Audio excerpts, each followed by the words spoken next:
Assalamualaikum warahmatullahi wabarakatuh. Selamat pagi anak-anakku. Tentunya kalian sehat semua kan pada hari ini. Mudah-mudahan keluarga juga sehat semua sehingga kita bisa melakukan aktivitas belajar mengajar walaupun tetap melalui media daring dalam jaringan. Nah, pada hari ini kita akan membahas materi baru. Pada pertemuan pertama, materi yang kedua yaitu tentang eksplanasi, teks eksplanasi. Nah, tentunya kita lihat dulu apa dari pengertian teks eksplanasi itu. Jadi kalau menurut beberapa ahli, ya, yang dimaksud dengan teks eksplanasi itu, ya, eksplanasi sendiri itu berasal dari bahasa Inggris yang berarti tindakan menerangkan atau menjelaskan. Nah, jadi pernyataan atau fakta yang dijelaskan itu dieksplanasikan, ya. Comparative English Education Dictionary itu kita kutip dari buku itu.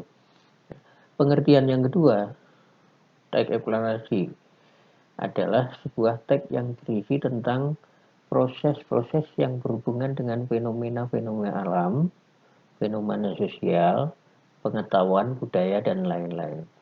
Ya, jadi intinya teks eksplanasi itu adalah teks yang isinya menjelaskan tentang suatu fenomena sosial, fenomena alam, budaya, pengetahuan, dan sebagainya. Nah, sedangkan menurut Restuti, kalau kita cermati, teks eksplanasi itu diartikan sebagai teks yang menerangkan atau menjelaskan suatu proses atau fenomena alam maupun sosial. Jadi sama. Jadi dengan dua pengertian sebelumnya tadi, intinya sama.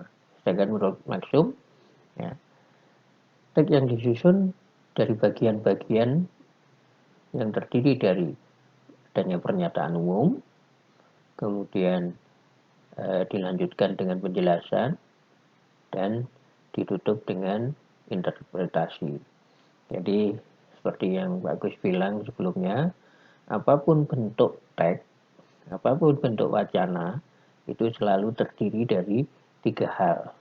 Yang pertama pendahuluan atau pembukaan, yang kedua bagian isi, dan yang ketiga bagian penutup. Demikian juga teks eksplanasi.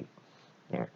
Bagian pernyataan umum ini berisi tentang informasi singkat tentang apa yang dibicarakan.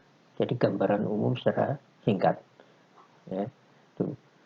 Sedangkan bagian deretan penjelas itu berisi urutan uraian atau penjelasan tentang peristiwa yang terjadi.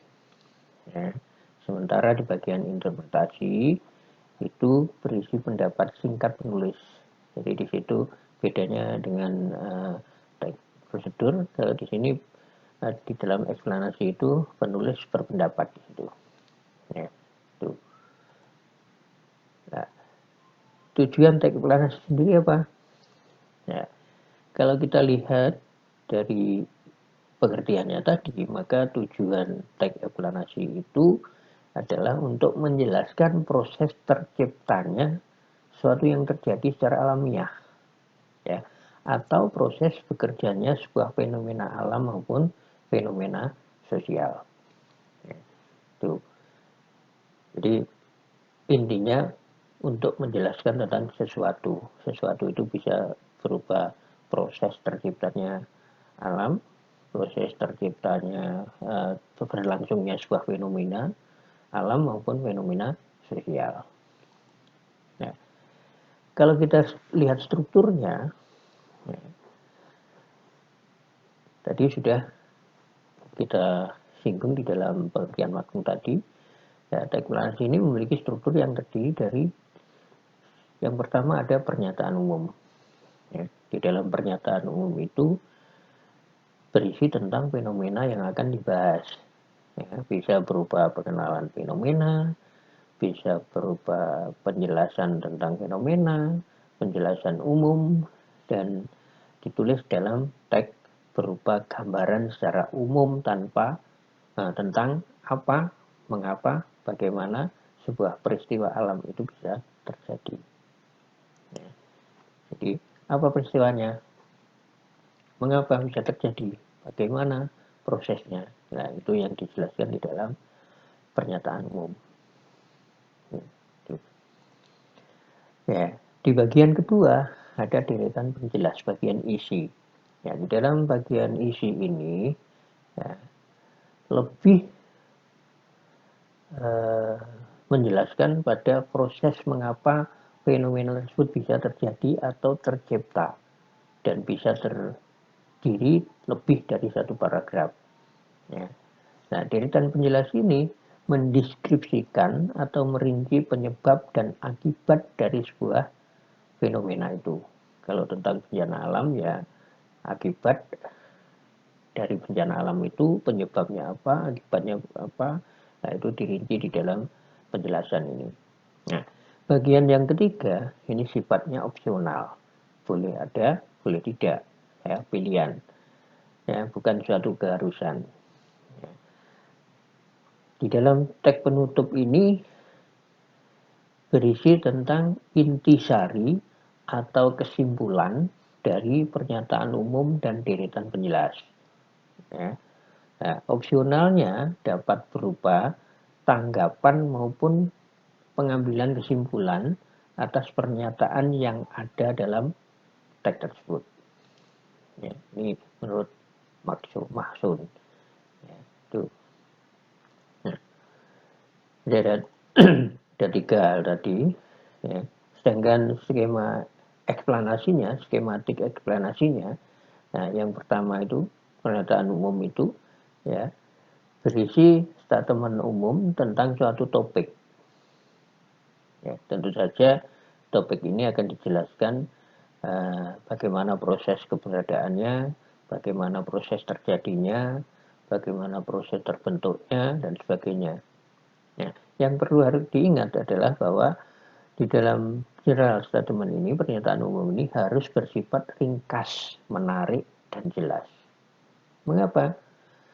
Karena bagian ini untuk membangkitkan minat pembaca, untuk mempunyai kemauan, untuk menarik kemauan, agar pembaca membaca lebih detail lagi.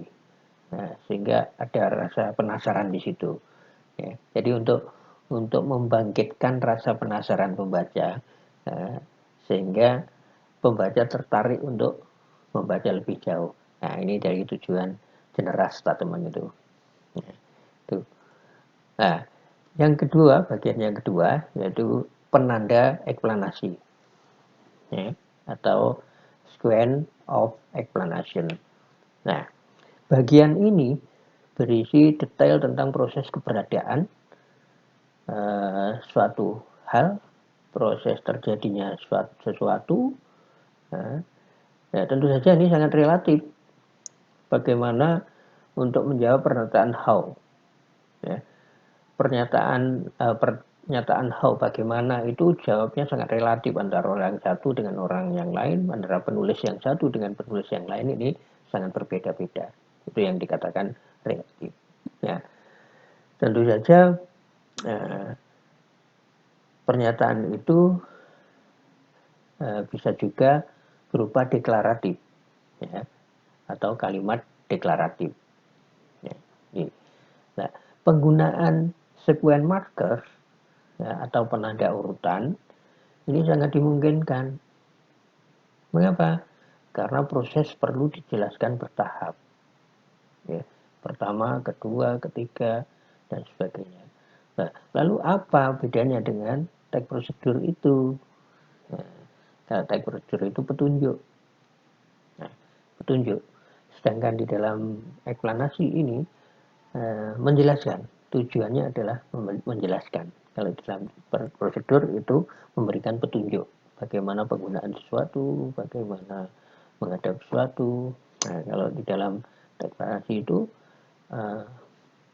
memberikan petunjuk, memberikan penjelasan suatu proses itu bisa terjadi itu bagaimana.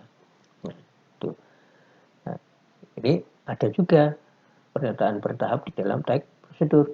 Ada pertama, kedua, ketiga. Nah, ini bahasa ini, pilihan kata ini digunakan juga di dalam teks prosedur. Ya, itu. Nah, yang ketiga bagian closing penutup. Ya, ini tentu saja berisi tentang kesimpulan. Ya, atau berupa pernyataan tentang topik atau proses yang terjadi atau yang dijalankan, yang dijelaskan. Ya. Jadi bagian penutup ini ya, isinya tentang kesimpulan atau statement tentang topik atau proses yang dijelaskan. Ya, itu. Jadi kalau Masun menyatakan kesimpulan dari bagian isi dengan bagian pernyataan umum. Ya, ini. Nah, kalau kita bandingkan dengan teks prosedur, maka kita harus bisa melihat ciri-ciri dari teks eksplanasi itu apa.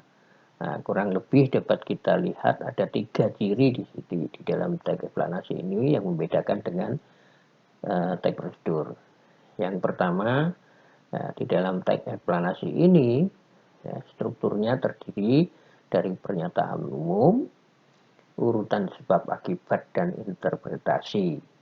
Ya, seperti yang dilihat di atas tadi. Kalau di dalam prosedur ada pernyataan umum, langkah-langkah, dan penutup. Ya. Nah, di dalam eksplanasi, pernyataan umum, sebab akibat, dan interpretasi. Jadi penutupnya berupa interpretasi dari penulis. Nah, ciri yang kedua yaitu memuat informasi berdasarkan faktual, fakta yang faktual. Ya, ini fakta yang faktual. Ya. Yang ketiga, faktualnya itu memuat informasi yang bersifat ilmiah atau keilmuan seperti sains yang sejenisnya dan sejenisnya. Ya, itu. Jadi faktualnya itu apa? Faktualnya itu memuat informasi yang bersifat ilmiah atau keilmuan seperti sains dan sejenisnya. Ya, nih. Jadi ada keilmuan. Misalnya apa? Nah, nanti kita bahas dalam contoh slide berikutnya. Nah, itu ciri-cirinya. Jadi minimal ada 3 ciri yang membedakan dengan teks prosedur. Itu. Nah, lalu kaidah kebahasaan teks eksplanasi itu yang sering kita lihat ya, memiliki ciri kebahasaan yang pertama fokus pada hal umum atau generik, bukan partisipan manusia, non-human participant. Nah, misalnya gempa bumi, banjir, hujan, dan udara. Itu kan tidak ada manusia, peristiwa gempa bumi. Jadi yang ditekankan pada peristiwa gempa buminya, bukan manusia menguncinya. Banjirnya, terus banjirnya mengapa, akibatnya apa. Ya, hujan, ya, mengapa, dan akibatnya apa. Nah, ini. Nah, yang kedua, dimungkinkan menggunakan istilah ilmiah. Karena apa? Karena cirinya tadi kan mengandung fakta faktual yang ilmiah. Ya, maka kata-kata yang dipilih, ya, diksi yang dipilih memungkinkan diksi-diksi yang ilmiah juga. Nah, kemudian yang ketiga, ini lebih banyak menggunakan kata kerja material dan relasional. Ya, tentu saja kata kerja aktif, ya, bukan kata kerja pasif, ya, kata kerja aktif. Ya. Nah, yang keempat menggunakan konjungsi waktu dan kausal, misalnya jika, bila, sehingga, sebelum, pertama, kedua, kemudian, ketiga, dan sebagainya. Ya, itu ini yang dimaksud adalah konjungsi waktu. Nah, sedangkan yang kelima, teks kebahasaan yang biasa digunakan ya, juga menggunakan kalimat pasif. Nah, padahal di situ tadi kata kerjanya kata kerja aktif. Ya. Nah, yang keenam, eksplanasi ditulis untuk membuat justifikasi bahwa sesuatu yang diterangkan itu secara kausal itu benar adanya. Ya, memberikan kepastian bahwa sesuatu yang diterangkan itu benar adanya. Ini eksplanasi. Jadi harus berdasarkan fakta yang benar-benar terjadi. Ya, tuh. Nah, misalnya contohnya nih, ada fenomena sosial. Ya, apa ini kira-kira? Ya, kira-kira apa ini? Ya,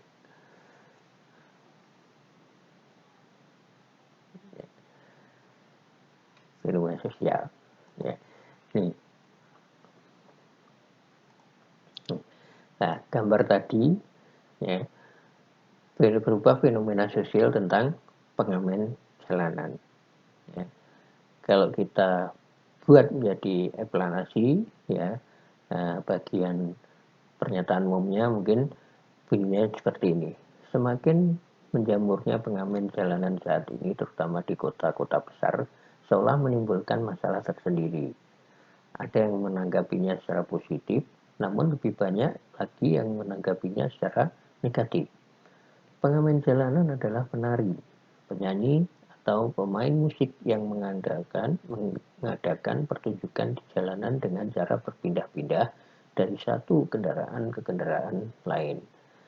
Pengamen jalanan dekat dengan simbol anak jalanan yang digambarkan dekil, kotor, nakal, kriminal, dan sebagainya. Buruknya pandangan masyarakat terhadap pengamen jalanan menimbulkan problema tersendiri yang patut untuk dibahas. Nah, ini bagian pernyataan umumnya. Ya, ini detailnya, menjelaskan detailnya. Nah, stigma negatif masyarakat terhadap budaya pengamen sudah berlangsung sejak lama. Banyak faktor yang menyebabkan hal itu terjadi. Faktor tersebut antara lain karena ini alasannya mengapa diberi stigma negatif itu. Karena sebagian besar masyarakat menganggap buruk profesi ini. Masyarakat berasumsi bahwa semua pengamen jalanan tidak berpendidikan, tidak akrab dengan dunia hitam, kriminal, dan masih banyak lainnya. Faktor-faktor di atas hanya segelintir dari beragam alasan yang muncul di masyarakat terkait tanggapan negatif mereka terhadap pengamen jalanan. Ya, jadi ini menjelaskan tentang stigma negatif itu, pandangan negatif itu bagaimana munculnya. Nah, paragraf berikutnya, banyak hal yang melatar belakangi orang-orang untuk turun ke jalan dan mengamen. Ada yang dikarenakan himpitan ekonomi sehingga mengharuskan mereka untuk turun ke jalan demi sesuap nasi. Nah, ada yang dilatar belakangi alasan untuk menyalurkan hobi dan minat mereka. Yang lazim ditemui para mahasiswa yang menjadi pengamen karena mereka hobi, mereka adalah bernyanyi dan bermain musik. Nah, ini latar belakangnya. Ya, mengapa banyak orang terjun ke jalan untuk pengamen. Ada yang karena himpitan ekonomi, ada yang karena hobi. Ya. Dijelaskan. Nah, masyarakat di kota-kota besar yang menggunakan moda transportasi pribadi maupun publik mungkin sudah terbiasa dengan hilir mudik pengamen jalanan yang menyatu dengan para pedagang asongan, pengemis, gelandangan, dan lain-lain. Tanggapan masyarakat awam tentang pengamen jalanan beragam. Ada yang mengaku cukup terhibur dan senang terhadap keberadaan mereka. Lebih banyak lagi yang merasa terganggu dan tidak nyaman terhadap mereka. Citra pengamen diperburuk lagi dengan banyaknya kasus kriminal yang melibatkan pengamen jalanan sebagai pelakunya. Ya, ini dijelaskan detail. Ya, mengapa timbul stigma negatif terhadap pengamen jalanan. Ya, paragraf selanjutnya, pengamen jalanan tidak boleh kita pandang hanya dengan sebelah mata. Ada beberapa artis papan atas Indonesia hingga dunia yang merintis karirnya dari jalanan. Dalam negeri ada Charlie Van Houten. yang dulu tergabung dalam salah satu band ternama di Indonesia, ST12. Ia mengaku memulai karirnya mengamen dari satu stasiun ke stasiun lainnya. Ada juga Tegar, artis idol, dan lain-lain. Di luar negeri ada grup band termasyhur di zamannya bahkan hingga sekarang. Band kenamaan yaitu The Beatles. Ada juga Ed Sheeran yang dahulu merupakan pengamen jalanan di sekitaran arena O2 di London, Inggris. Ia telah diakui sebagai musisi yang hebat, ditambah masyarakat penghargaan yang telah diraihnya, termasuk yang bergengsi dalam industri musik dunia, Grammy Award. Artis-artis di atas menjadi bukan bukti nyata bahwa pengamen jalanan tidak boleh dipandang sebelah mata. Jadi ini untuk meluruskan stigma negatif itu. Ini sudah interpretasi dari penulis. Menanggapi keberadaan pengamen jalanan harusnya dilihat dari dua sisi. Pola penyelesaian masalah itu harus dilakukan di seluruh lapisan masyarakat. Pemerintah juga harus memegang peran untuk mengedukasi dan mengimbangi dan membimbing para pengamen jalanan agar menjadi pribadi-pribadi yang lebih baik ke depannya. Kita sebagai masyarakat harus bersikap bijaksana, seperti pepatah yang mengungkapkan, jangan hanya menilai buku dari sampulnya. Mungkin sudah saatnya kita menggunakan pepatah ini dalam menanggapi keberadaan pengamen jalanan di sekitar kita.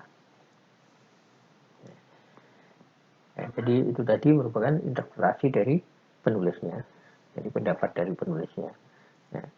Jadi selanjutnya kalau kita lihat kerangka teks eksplanasi fenomena sosial pengamen jalanan tadi, ya kerangkanya, kalau kita lihat kerangkanya, ada topik di situ. Apa topiknya? Yaitu pengamen jalanan yang dipandang negatif oleh masyarakat, itu topiknya. Kemudian tujuan. Tujuannya apa? Untuk mengetahui penyebab dan alasan munculnya pandangan dan pendapat negatif oleh masyarakat terhadap pengamen jalanan. Itu apa sebab akibatnya. Ini bagian penjelas. Kemudian ada tema di situ. Apa temanya? Stigma negatif seniman jalanan. Nah, ini kalau kita lihat kerangka dari teks eksplanasi. Nah, sedangkan kerangka isi teks eksplanasi dari yaitu berupa pengertian pengamen jalanan. Ya, ini isinya, isi dari teks eksplanasi. Ada faktor-faktor penyebab pengamen dipandang negatif oleh masyarakat. Ya, itu isinya. Ya, yang ketiga, ragam latar belakang pengamen jalanan. Ya. Yang keempat, pendapat masyarakat terhadap pengamen. Ya. Yang kelima, artis papan atas yang pernah berprofesi sebagai pengamen jalanan. Yang keenam, pola penyelesaian stigma negatif terhadap pengamen jalanan. Jadi isi dari teks eksplanasi tentang pengamen jalanan tadi, itu isinya. Jadi mulai dari pengertian, faktor penyebabnya, ragam pengamen jalanan, pendapat masyarakat, artis, ya, yang terakhir dari pengamen. Nah, itu. Ya. Kemudian struktur teks eksplanasi pengamen jalanan. Nah, itu. Nah, pernyataan umum pada teks pengamen jalanan terletak pada paragraf berapa? Ayo. Nah, paragraf 1, 2, 3, 1 atau 2, paragraf 2, atau paragraf. Nah, coba silakan diketik di komentar. Saya tunggu 2 menit. 1 menit lah. 1 menit. Ya. Ayo, silakan. Ayo. Kira-kira bagian pernyataan umum pada paragraf berapa? Ayo ketik. Ya. Itu ya. Ya. Pernyataan umum bukan bagian pembuka, pasti letaknya pada paragraf 1. Ya, itu. Nah, kemudian selanjutnya struktur teks eksplanasi penjelasan tadi. Nah, kalau kita lihat deretan penjelasnya, ya, terletak pada paragraf berapa? Ayo, ayo, ayo, ketik di komentar, A, B, C, D, E. A atau B atau C atau D, silakan diketik di kolom komentar.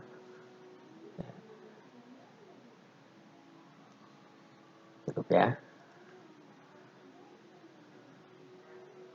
Nah, paragraf 2, 3, 4, dan 5.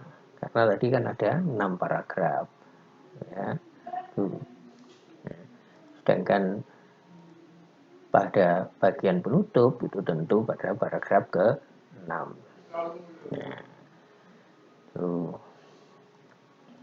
ya, demikian tadi pembahasan kita tentang teks eksplanasi. Ya, silakan disimak dengan baik, dicerna dengan baik. Kalau belum paham bila diulang. Ya, akhirnya mohon maaf apabila ada kesalahan ya, dalam pertemuan kali ini. Bila taufik wal hidayah wa ridho wal inayah.